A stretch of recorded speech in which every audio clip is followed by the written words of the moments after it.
Meanwhile, Beijing has reported its first case of the Omicron variant. It's the first local transmission in the Chinese capital. The discovery comes less than 3 weeks before the Beijing Winter Olympic Games. The first Omicron case in mainland China was detected in December. Since then, many cities in China have asked residents to stay at home and have launched mass testing. China has kept the coronavirus cases low with its strict zero-COVID policy.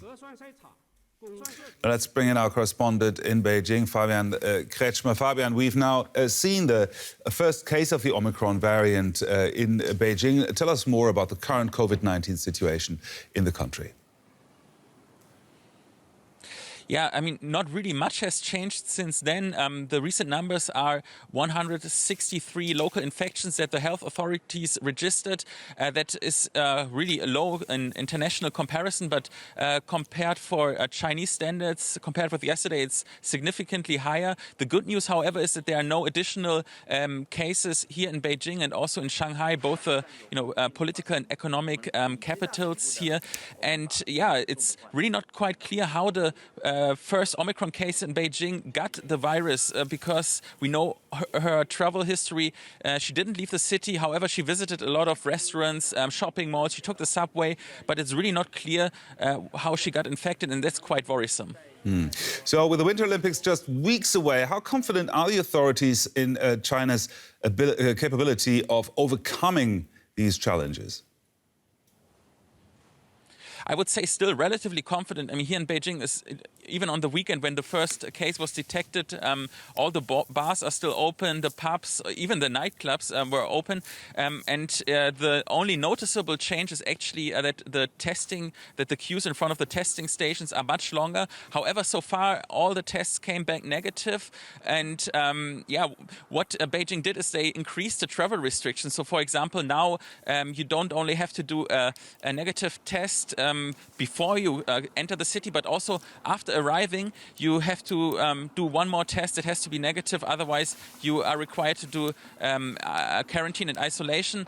And also, actually, the residents are required not to order mails from outside, delivery from outside, because the authorities said that they could rule out that the Omicron case arrived in the city through a parcel delivery from Canada. However, there's no real scientific evidence for that.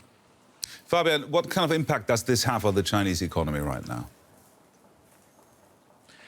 Well, I mean, the impact will show probably in the coming months, but also for last year, we know that the economic recovery is really slowing down today. The authorities presented the last numbers for 2021, and the GDP was growing by 8%. That's quite high, but from the third quarter to the fourth quarter, the growth is only roughly between 1% and 2%. That's really quite low. And also Goldman Sachs, they lowered their prediction for China for the ongoing year from 4.8% growth to 4.3% growth, mostly due to the Omicron threat, but also the real estate crisis here in the country. Fabian Kretschmer there in Beijing for us. Many thanks, Fabian. Let's have a look at some of the other developments in the coronavirus pandemic.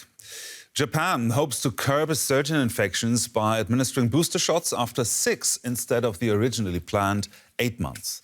Fewer than 1% of Japanese have received their third inoculation.